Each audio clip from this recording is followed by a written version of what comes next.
வணக்கம். ஓம் சாந்தி. இன்றைக்கி நம்ம பார்க்கக்கூடிய தலைப்பு வந்து காய்கறி வைத்தியம் பற்றி சொல்கிறோம். காய்கறி வைத்தியத்தில் முதல் பகுதி அதனுடைய அறிமுகமாக பார்த்தோம். ரெண்டாவது பகுதி எந்தெந்த மாதிரி நோய்களுக்கு சரியாகும்னு பார்த்தோம். நீங்கள் சொல்கிறதெல்லாம் சரி, இந்த மாதிரி அந்த நோய்க்கு சரி, இந்த நோய்க்கு சரியாகும்னு சொல்கிறீங்க. ஆனால் ஒரு அவசரத்துக்கு நாங்கள் என்ன பண்ணுறது?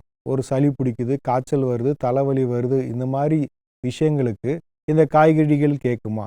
அதாவது அக்யூட்டு, கிரானிக்னு சொல்லிட்டு 2 இருக்குது. நாட்பட்ட நோய், அவசரத்துக்கு வேண்டிய நோய். இந்த மாதிரி 2 விஷயத்தில் எந்த மாதிரி காய்கறிகள் வந்து இந்த காலத்துக்கு பயன்படும் அப்படின்னு கேட்குறாங்க. நீங்கள் வந்து அவசர சிகிச்சையாக இருந்தாலும் சரி, இல்லை நாட்பட்ட சிகிச்சையாக இருந்தாலும் சரி, எந்த சிகிச்சையாக இருந்தாலும் காய்கறி கேட்கும். ஒரு சிறந்த உதாரணம் சொல்கிறேன் பாருங்கள். கொரோனா காலகட்டத்தில் எல்லாருக்குமே என்ன பயம்னா அடுத்ததாக என்ன நடக்கும்னு தெரியாத நிலையில் இருந்தாங்க.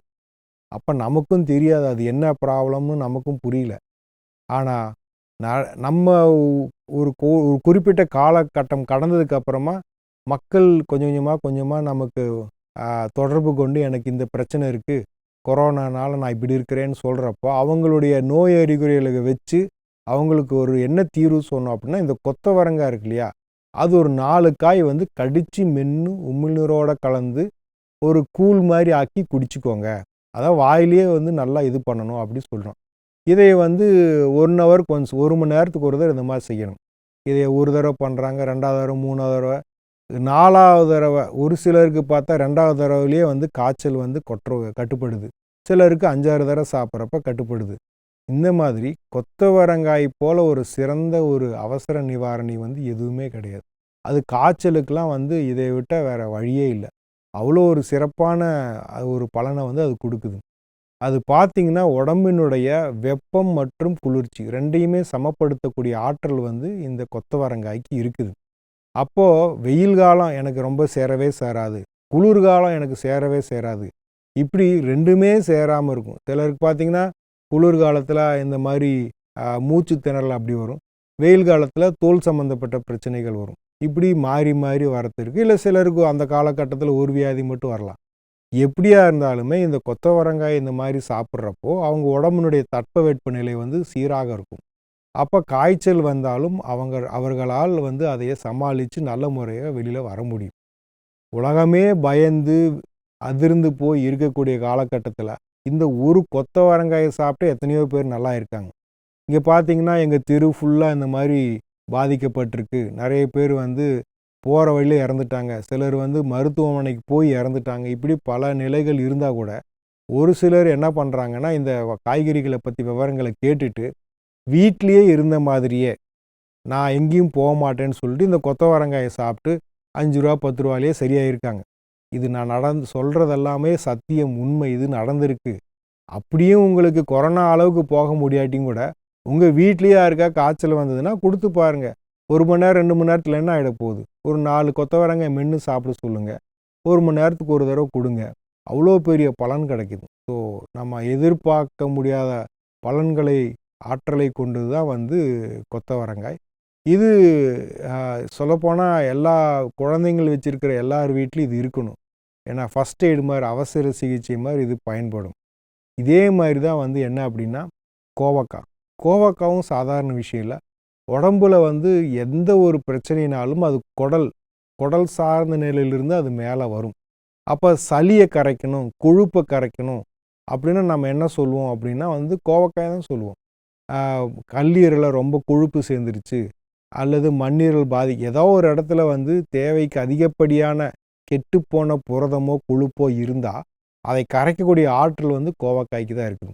அப்போ கோவக்காயை நல்லா மென்று சாப்பிட்டோன்னா அந்த சளியை கூட எளிமையாக வந்து கரைக்கக்கூடிய தன்மை வந்து இருக்குது. நான் சொல்கிறது வந்து காய்ச்சல் சளிக்கு இதுவே போதும். கொத்தவரங்காய் 4, கோவக்காய், அல்லது வெறும் காய்ச்சல் மட்டும் இருக்கா, வெறும் கொத்தவரங்காய் மட்டும் போதும். இல்லை அது கூட சாப்பிட முடியாதா, 2 கொத்தவரங்காய் 2 கோவக்காய் சாப்பிட்லாம். இன்னொன்று பாருங்கள், பொதுவாகவே வந்து குழந்தைங்க பள்ளிக்கு போகிறப்போ சும்மா எந்நேரமும் வந்து விடுப்பு லீவ் போட்டே இருப்பாங்க. காய்ச்சல் வந்துருச்சு, சளி பிடிச்சிருச்சு, இருமல் வருது, இப்படி சொல்லிகிட்டே இருக்கிறாங்க. இப்படி ஒரு வகுப்பில் இருக்கிறவங்களுக்கு அந்த மாதிரி பிரச்சனை. அங்கே இருக்கக்கூடிய அந்த ஆசிரியர் நம்மக்கிட்ட வைத்தியத்துக்காக வந்தாங்க. அவங்களுக்கு நான் இந்த மாதிரி சொன்னேன், ஏன் குழந்தைங்களுக்கு இதெல்லாம் சொல்லலாம் இல்லை, நீங்கள் உங்கள் வகுப்புலேயே ஒரு கொத்தவரங்க ஒரு கோவக்காய் எல்லாருக்கும் கொடுங்க அப்படின்னு சொல்லி நான் ஒரு முயற்சி பண்ணி பாருங்களேன் அப்படின்னு நம்ம சொன்னோம். அவங்களும் ஒன்று ஒன்று கொடுத்தாங்க. அப்புறம் குழந்தைங்களே 2 வாங்கினாங்க. அப்புறம் 4 லெவல் அளவுக்கு வந்துட்டாங்க. இதில் என்ன நல்லா நடந்த அதிசயம்னா, ஒரு மழை காலகட்டத்தில் அல்லது ஏதோ குளிர் காலகட்டத்தில் மொத்த பள்ளியிலையுமே அங்கங்கே இருமல் சளி காய்ச்சல் இருந்தால் கூட இவங்க வகுப்பில் இருக்கிறவங்களுக்கு யாருக்குமே சளி காய்ச்சல் இருமல் வரலை. அப்போது அங்கே இருக்கக்கூடிய தலைமை ஆசிரியர் கேட்குறாங்க, என்ன ஆச்சு உங்கள் குழந்தைங்களுக்கெல்லாம் நல்லா எப்படி இருக்குது அப்படின்னு கேட்டப்போ இவங்க இதை விவரத்தை சொல்ல அவங்க மொத்த பள்ளிக்குமே இதை பற்றி ஒரு கருத்து சொல்லியிருக்கிறாங்க. ஆக நல்லா பாருங்கள், ஒரு கொத்தவரங்க ஒரு கோவக்காயை அன்றாடம் குழந்தைகள் சாப்பிடணும்னு உங்களுக்கு வீட்டில் ஒரு எழுதப்படாத ஒரு சட்டத்தை வச்சுக்கணும். ஏன் அப்படின்னா, ஒவ்வொரு தடையும் அவங்க கஷ்டம் வரும் பொழுதும் அவங்க கூட படுத்து அவங்களுக்கு அது பண்ணி இந்த சேவை பண்ணி அப்போ வீட்டு வேலை யார் பார்க்குறது? குழந்தைய பார்க்குறதுக்கா வீட்டை பார்க்குறதுக்கா சில வேலைக்கு போகிறவங்க இருப்பாங்க. இப்போ வேலைக்கு போகிறதா இவ்வளோ சிக்கல்களுக்கு இடையில் நோய் வந்த பிறகு அதோடு போராடுவதற்கு பதிலாக நோய் வராமல் இருப்பதற்காக ஒரு கொத்தவரங்க ஒரு கருவக்காய் தினமும் சாப்பிட்லாம். இல்லை அந்த குழந்தைங்க விரும்புகிறாங்க அப்படின்னா 2, 3 எவ்வளோ வேணால் அதிகரிச்சுக்கலாம். இந்த ஒரு பழக்கத்தை குழந்தைகளுக்கு மட்டும் இல்லை நமக்கும் எடுத்துக்கிறது ரொம்ப ரொம்ப நல்லது. ஏன் குழந்தைங்கன்னு சொல்கிறோன்னா, அவங்க வாழ்க்கையில் வளர வேண்டியவங்க, அவங்க நிறைய சாதிக்க வேண்டியவங்க.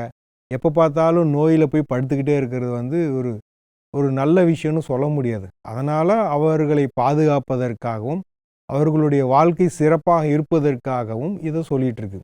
ஏன்னா குழந்தைங்க அப்படிங்கிறப்போ பொதுவாக ஒரு பயம் வந்துடும், அவங்களுக்கு எதாவது ஆயிருமோங்கிற பயம். பெரியவங்க அப்படின்னா ஒரு சகிச்சுக்குவாங்க, சமாளிச்சுக்குவாங்க, அதை எப்படியோ பார்த்துக்குவாங்கங்கிறப்போ அது பெருசாக நம்ம எடுத்துக்க மாட்டோம்.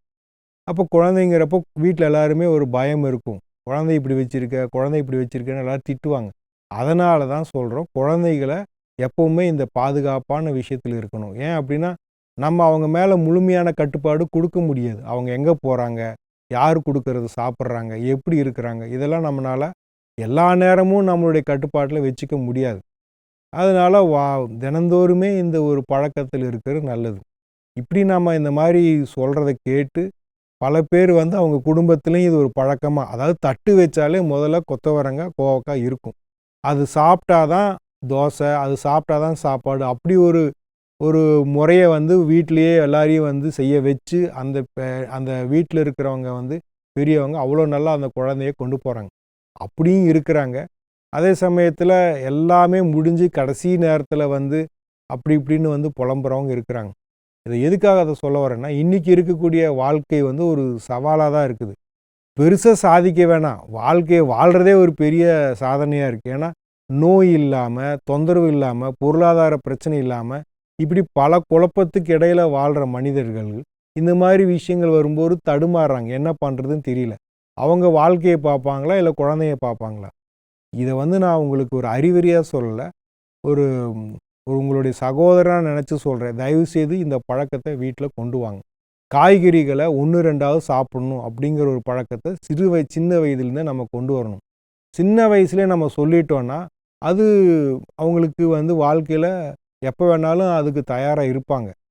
நம்ம சொல்கிற காய்கறிகளை அதிகமாக உடனே ஸ்வீகாரம் செய்வது குழந்தைங்க தான். அதிகமாக முரண்டு பிடிச்சிட்டு செய்ய மாட்டேன்னு அடம் பிடிக்கிறது பெரியவங்க தான். ஏன் அப்படின்னா, அவங்க வெகு காலமாகவே அந்த சுவையிலேயே இருந்து இந்த பச்சைத்தன்மையும் அந்த யதார்த்தமான உணவை அவங்க எடுத்துக்கிறதுக்கு அவங்க உள் மனசு ஏற்றுக்கலை. அதனால் அவங்க வீட்டில் முரண் பிடிக்கிறது, வேணான்னு அப்படியே வச்சிடுறது, அப்புறம் கீழே தூக்கி ஊற்றிடுறது, இந்த மாதிரியெல்லாம் பெரியவங்க தான் பண்ணுறாங்க. ஒரு சாதாரண ப்ளே ஸ்கூலில், நர்சரி ஸ்கூலில் போய் இந்த காய்கறிகளை போய் கொடுக்குறப்ப எல்லா குழந்தைங்க வாங்கி வாங்கி சாப்பிடுது. அப்படி பார்க்குறப்போ குழந்தைங்க தயாராக இருக்கிறாங்க. அவங்க அவங்க எந்த விதமான மாசு இல்லாமல் நல்லா தான் அவங்க மனநிலை இருக்குது. நாம தான் இந்த சுவையெல்லாம் கொடுத்து அவங்களுடைய பழக்கத்தையும் கெடுக்கிறோம், அவங்களுடைய உடல் ஆரோக்கியத்தையும் தீங்கு விளைவிக்கிறதுக்கு நாம தான் காரணம். அதனால் இது ஒரு அட்வைஸாக எடுத்துக்காதீங்க. உங்கள் குடும்ப பாதுகாப்புக்காக தயவுசெய்து எடுத்துக்கணும். ஏன் அப்படின்னா, இன்றைக்கி இருக்கிற குழந்தைகளுக்கு பாதுகாப்பு இல்லை. அவங்களுடைய உணவில் பெருசாக எதுவும் சொல்லிக்கிற மாதிரி ஆரோக்கியமும் இல்லை. நீங்கள் விலை உயர்ந்த பொருளை வாங்கி சாப்பிட சொல்கிறீங்க, அதனாலலாம் ஆரோக்கியம் வராது. நீங்கள் என்னதான் செலவு பண்ணி ஒரு அசைவத்தையோ பெரிய பெரிய புரதம் இருக்கக்கூடிய முந்திரி பாதாம்லாம் வாங்கி கொடுத்தாலோ அதனாலாம் ஆரோக்கியம் வராது. காய்கறிகளை மிஞ்சின ஒரு ஆரோக்கியத்தை உலகத்தை யாராலும் கொடுக்க முடியாது. அதுலேயும் கொத்தவரங்காயில் இருக்கிற புரதம் தான் உலகத்திலே சிறந்த புரதம்னு சொல்லிட்டு அவங்க ஏற்கனவே இதெல்லாம் நிச்சயப்பட்டு அவங்க வியாபாரம் நல்லா தான் போய்கிட்டு இருக்கு. நம்மக்கிட்ட என்ன இருக்குங்கிற அருமை நமக்கு தெரியல. நம்மக்கிட்ட இருக்கிற பொருளை அறிஞ்சு வெளிநாட்டிலேருந்து இறக்குமதி பண்ணிக்கிட்டே இருக்கிறாங்க. ஆனால் அதைய நம்ம பவுட்ரு பண்ணி இங்கே அவங்க கொடுக்க நம்ம பொருளை அவங்க வாங்கி பவுட்ரு பண்ணி கொடுக்குறாங்க. அதை 5000 10,000 கொடுத்து வாங்குகிறோம். அப்போ நம்மளுடைய புரிதல் எவ்வளோ கவலைக்குரியதாக இருக்குது பாருங்கள். ஏன் நம்ம அந்த அந்த டின்னில் இருக்கிறதான் சாப்பிட்ணுமா? காயை அப்படியே சாப்பிட்டுக்க வேண்டியதுன்னு. இந்த மாதிரி ஒரு வழிகாட்டுதல் இல்லாதனால நம்ம ஒவ்வொரு நாளும் வாழ்க்கையில் பல சிரமத்திற்கு ஆளாகிறோம். அந்த மாதிரி குழந்தைகளுக்கு சிரமமாக இல்லாமல் அவங்கள பாதுகாப்பாக வைக்க வேண்டியது நம்முடைய கடமை.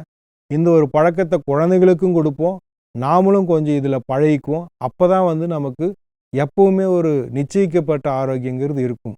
இது ஏதோ நான் கதையெல்லாம் சொல்லலைங்க. இப்போ ஒரு தடவை நீங்கள் காய்ச்சலை ஜெயிச்சிட்டிங்க இந்த மாதிரி காய்கறி கொடுத்து அப்படின்னா வருஷக்கணக்கில் குழந்தைகளுக்கு நோயோ காய்ச்சலோ வராது. இப்போ எழுதப்படாத சட்டம் என்னன்னா இது இப்படி தான் வரும், 2 மாதத்துக்கு ஒரு தடவை இப்படி தான் வரும், இல்லை மாதம் மாதம் வரும் அப்படிங்கிறது மக்களே முடிவு பண்ணிட்டாங்க. இப்போ எனக்கு தெரிஞ்சு என் வயசுலலாம் என்னுடைய சின்ன குழந்தை பருவத்தெல்லாம் வருஷத்துக்கு ஒரு தடவை 2 தடவை தான் காய்ச்சல் வரும். இப்படி மாதந்தோறும் வாரந்தோறும் இப்படிலாம் நம்ம பார்த்ததே இல்லை. அதனால் குழந்தைங்களுடைய நலன் ரொம்ப முக்கியம். அதை நீங்கள் கவனம் கொடுக்கணும். அவங்க தான் எதிர்காலம். அதனால் அவங்களுக்காக நீங்கள் எத்தனையோ விதத்தில் கவலைப்படுறீங்க. அந்த கவலையில் இதையும் சேர்த்திக்கோங்க. இதை தவறாமல் நீங்கள் கொடுக்கணும். இது என்னுடைய வேண்டுகோள். தயவுசெய்து இதை எப்படியாவது வாழ்க்கையில் நடைமுறைப்படுத்துவதற்கு பாருங்கள். குழந்தைகளுக்கு எப்படி இது முக்கியமோ அதே மாதிரி இன்னும் அவங்களுக்கு சில தொந்தரவுகள்லாம் வரும் இல்லையா? வீட்டில் பெரியவங்களுக்கு காய்ச்சல் வர மாதிரி, சளி பிடிக்கிற மாதிரி, இன்னும் சில தொந்தரவுகள் அக்யூட் அவசர காலகட்டத்துக்கு என்னென்ன காய்கறிங்கிறது அடுத்த பகுதியில் பார்ப்போம். நன்றி, வணக்கம். ஓம் சாந்தி.